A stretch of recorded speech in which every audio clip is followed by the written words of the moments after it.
Que el Señor nos bendiga en esta hermosa mañana, amados hermanos. Vamos a continuar con la pregunta número 13 en el Catecismo, y al hacerlo trataremos también de dar una definición de lo que es el pecado bíblicamente hablando. La pregunta es como sigue: ¿permanecieron nuestros primeros padres en el estado en que fueron creados?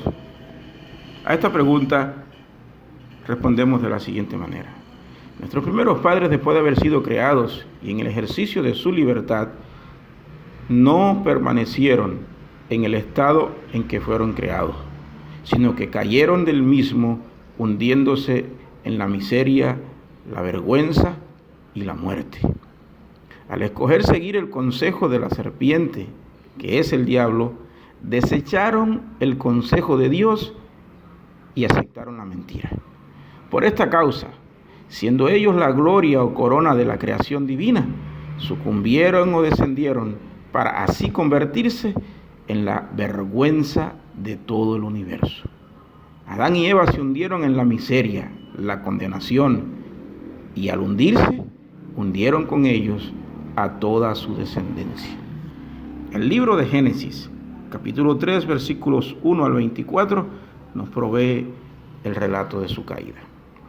El apóstol Pablo, al escribir a los Corintios en la segunda epístola, capítulo 11, versículo 3, expresa su temor con la siguiente palabra: pero me temo que así como la serpiente con su astucia engañó a Eva, los pensamientos de ustedes sean desviados de un compromiso puro y sincero con Cristo.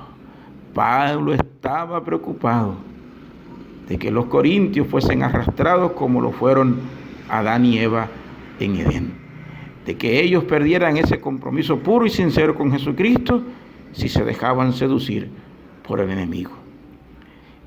Amados hermanos, el más devastador incidente en toda la historia de la humanidad es la caída de Adán y Eva.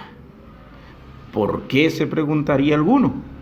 Porque es la causa número uno de que la humanidad esté al presente en la condición de muerte y condenación eterna en que vivimos. El mal uso que ellos hicieron de su libertad no solo los hundió a ellos en la condenación y la muerte eterna, sino a toda su descendencia.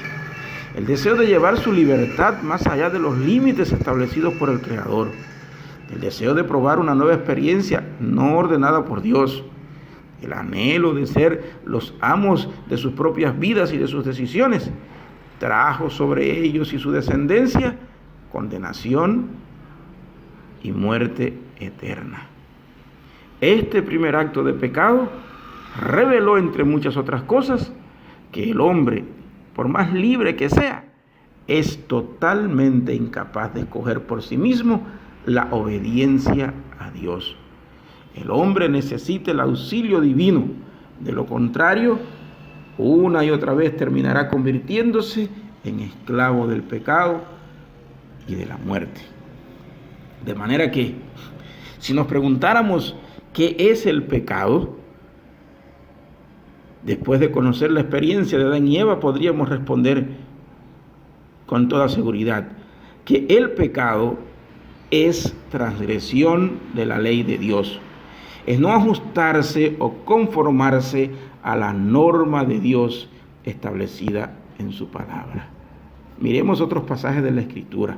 Por ejemplo, Levítico 5:17, mire lo que nos dice: finalmente, si una persona pecare o hiciere alguna de todas aquellas cosas que por mandamiento de Jehová no se ha de hacer, aún sin hacerlo a sabiendas, es culpable y llevará su castigo. Es decir, que si usted peca, aun cuando peque inconscientemente, no sabiendo que lo que está haciendo es pecado, usted es culpable y llevará las consecuencias de su pecado. Otro pasaje lo tenemos en Santiago 4:17. Allí el apóstol, inspirado por el Espíritu Santo, nos dice: y al que sabe hacer lo bueno y no lo hace, le es pecado. Es decir, que cuando usted sabe que tiene que hacer lo correcto, pero se niega a hacer lo correcto, por la razón que sea, es como si usted estuviese cometiendo el mismo pecado. Es decir, que la omisión de una buena acción es también pecado. Otro pasaje que no quiero ignorar en esta mañana lo tenemos en 1 de Juan 3, versículo 4.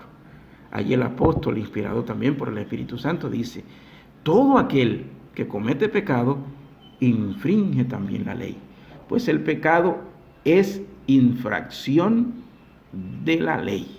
Es la definición más clara de pecado que tenemos en la Biblia. Adán y Eva, amados hermanos, abandonando el mandamiento divino y siguiendo la mentira de Satanás, cayeron de su estado de gracia y perfección.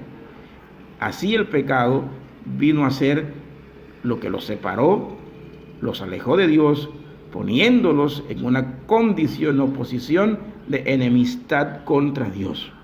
Eso sucede siempre que pecamos, desde Adán hasta nuestros días. Cuando pecamos estamos dándole las espaldas a Dios para mirar en dirección de las más oscuras tinieblas. Cuando nosotros pecamos es como si le dijéramos no a la vida para entrar en un estado de muerte y desesperación del que nosotros mismos nunca podremos salir. Queridos hermanos, ningún acto de pecado es motivo de alabanza, sino de vergüenza y condenación. El hombre necesita urgentemente entender estas verdades si ha de alcanzar misericordia y perdón de Dios. Así que les invito a que oremos al Señor pidiendo nos ayude a enfrentar el pecado y a escoger siempre, con la ayuda del Espíritu Santo, la obediencia de fe a su palabra, en lugar de seguir nuestras propias decisiones mundanas e impías. Que el Señor me los